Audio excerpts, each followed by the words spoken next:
What do we mean when we say do the work?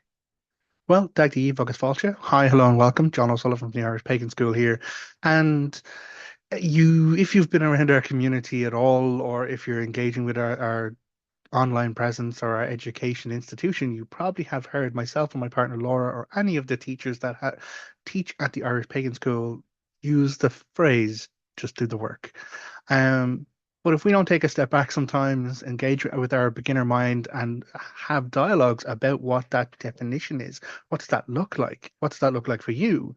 Then how do we really know if we're giving an honest and open response, or if someone may feel they're being brushed off or pushed aside? So, first things first, I honestly wish I could respond to every single email that I receive directly and personally. There are times when I can, whether there's bandwidth or if there's certain needs specifically, I'll try and carve out time to make direct responses. Or if it's part of my mentorship program, for example, the Fireside Circle, I'll always make sure I get a response to those people. But for a lot of people, I honestly don't have the bandwidth to respond to every single individual with a unique, tailored, directed response as much as I would love to. So when those things come up, or when we see a theme or a trend or a series of similar kind of conversations happening time and again, we come here, we go to our social media platforms, we go to our education platforms, and we take the time to have a sit down and a chat, because then it's not just helping one particular person, it becomes a resource for helping everyone along the way. So when we use the phrase do the work, there's a number of different contexts to it, but first things first, we never ever use that phrase dismissively or as a way of just shutting someone's conversation down or denying them access in any way. It is always, always given with compassion and encouragement.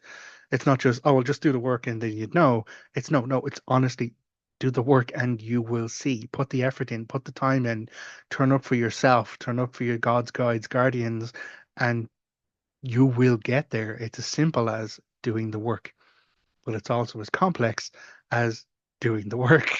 And so, what does the work look like? That's going to be unique to every individual, because each of us are a unique collection of experiences. And sometimes that may be similar in different people. Some people may be called to activism, some people may be called to advocacy work in some ways if they're working with particular deities. Some people may be called to emotional care or support works or pastoral care works if they're linking or associated with another deity. Like there's multiple different approaches and pathways, especially when we're dealing with the Irish gods, because the Irish gods are multifaceted in so many ways. It's not just here's one god of love or one god of death. Like the Irish gods are pretty much good at a lot of different things, a variety of different things. Doesn't mean they don't have specialities. I know personally, if I was looking for prophecy and divination, I would go to the Morrigan. But if I was having a conversation with Big D, the Dagda, I would not be surprised if he was dropping insights as well. So it is about knowing the information where you can, so that when you hit those moments of frustration or feelings of lack or gaps in your processes or your routines, that you have something you can fall back on. And that is some practical, engaged process or work. So for me, the most common ritual I always do is a very regular one. I did it this morning as well, is pouring out the first cream for the Dagda into a coffee. When I do that, I stir the coffee with intent. I list out my conversation with him, Tar agus Fáilte, which are the Irish words for come and be welcome. And then I speak to him. I remind him and remind myself out loud of my promise to him, which is to say his name out loud. And then I remind him and myself of what I'm bringing to the relationship, what effort it is I'm putting in, and then what has been agreed that he will do to support me and my family. So it's not a, oh, let's have a formal meeting and discuss our contract and our agreements. It's just a touchy and a touching base. But that's part of my healthy ritual practice. And so in times where my body is not functioning the way I would really like it to, or my mental health is suffering, or any number of other things are out of whack, doing the work can be as simple as going back to the agreement, saying it out loud, and connecting with my processes on it. And that's going to be unique for everybody. Like some people, the work that they're called to do in line with their spiritual growth is needing to know more. They're at the point of, I need to learn more. I need to take some classes, read the free blogs, listen to more of these videos or podcasts or wherever it is you're connecting it, get some more information on board. That first, we talk about the three pillars model in the Irish Pagan School. So the first is learn. So you have to have the information, you have to onboard the information. The next pillar then is experience. You can't just take data and think you've done enough. There is at some point you need to do something with it. You need to have a conversation about it. You need to write something about it, create some art about it, or just physically go out and touch trees if that's part of the process. Like if you're looking to engage more with the natural environment, you explore your relationship with trees. If you don't actually go out and touch a tree, you're missing a facet of that relationship. And it's only when you take the first step, first pillar knowledge, second step experience, second pillar experience, then you get into the third pillar, which is integration. And that's where the knowledge and the experience begin to blend for you personally. And it becomes more of a perspective and an insight and a truism for you. Now, at that point, when you hit the integration element, it becomes very hard for someone like me to tell you if you're doing something right or something wrong because it's integration, it's your work for you. And so this is why we get, again, I honestly wish I could do more, but we get emails in where someone's, oh, can you diagnose this dream? Or I had this vision, or this number keeps showing up, or there was a crow. If that's part of your experience based on the knowledge that you're learning, who am I to tell you what way you should integrate that or not? Especially if it's a relationship with a god, guide, guardian, or ancestor, because some part of that process is you doing the work with them to figure out what the communication is about, or whether you want to continue to have communication, whether you choose to, which is your sovereign right, to engage in any level of spiritual practice or physical practice or whatever you're choosing to do. So this is why when we get those emails or the responses, we and wherever we can, we try and give some insight, we try and give some perspective. I will always very carefully respond with my emails and say, okay, well, from the lore, here's examples that may apply, or here's from my personal experience living as the life I have lived, or my personal experience working with the deity I work with. I will only ever talk about the two first and second step when I'm giving information because I'm giving insight and perspective. If I'm asked for more, then I'll say, okay, well, how I integrated it for me is this way. What the director's relationship with his children, how I've integrated that for me. What the director's relationship with his partners, how I've integrated that for me.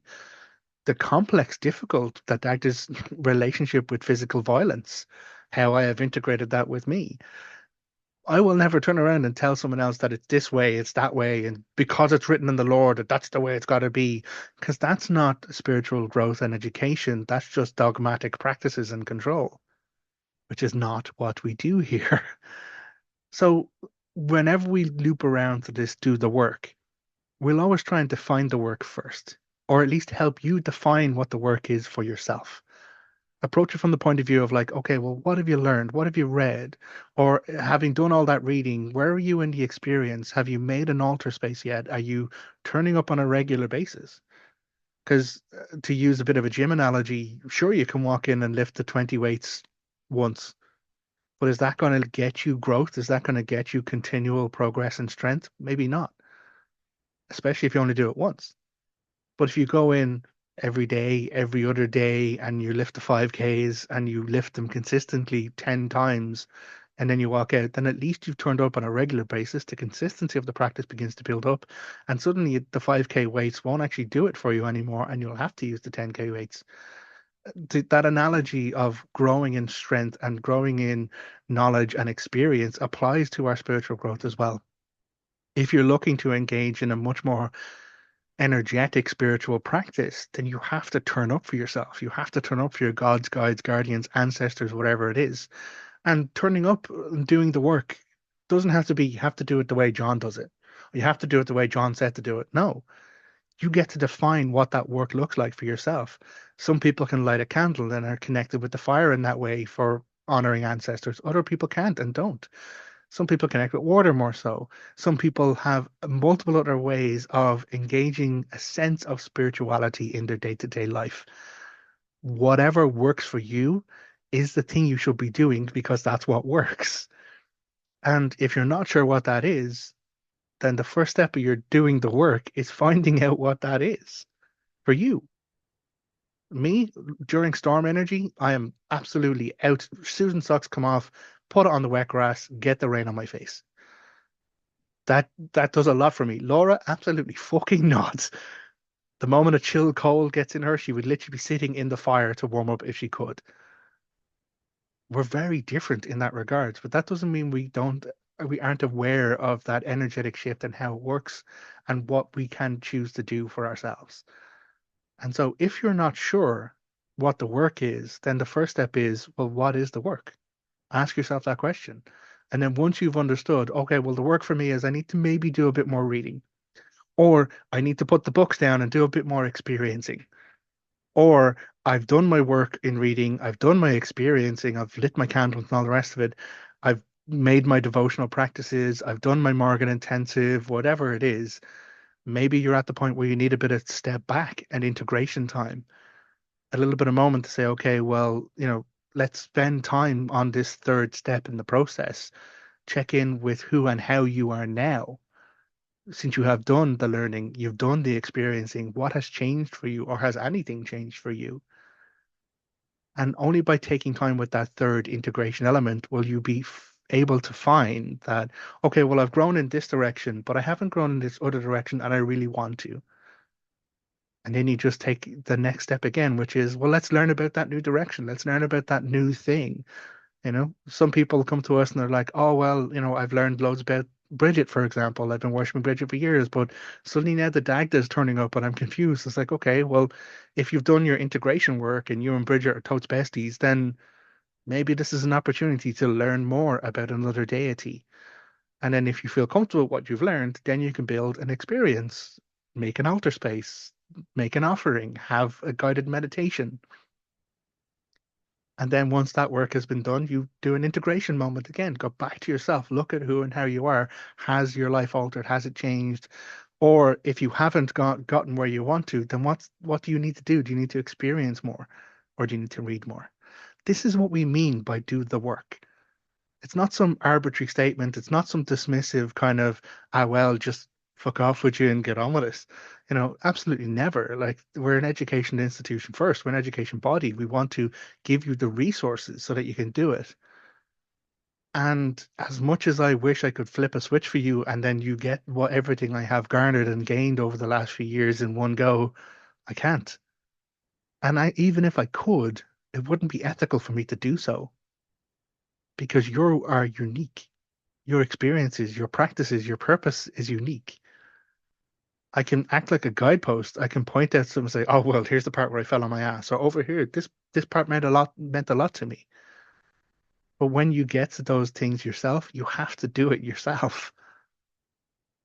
Because that's the only way that you go through your three pillar process, learn, experience, and integrate, and then realize who you are as a person, what has changed for you, and are you where you want to be with your life.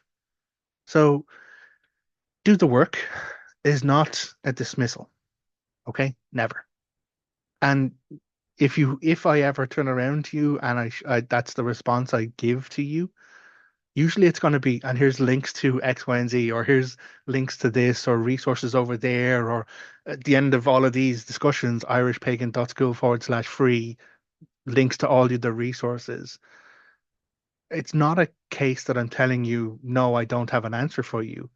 What I'm saying is, I have my answer. But your answer is going to be very different to mine because you are different. And it should be. Your perspectives are going to be unique. One thing I love and enjoy about my mentor group, the Fireside Circle, I'm there facilitating it. Absolutely. I have a lot of wisdom and knowledge based on the effort and energy I've put in over the years, which, okay, I'm instantly uncomfortable having said that. It's true. It's what they tell me, what my mentees tell me. I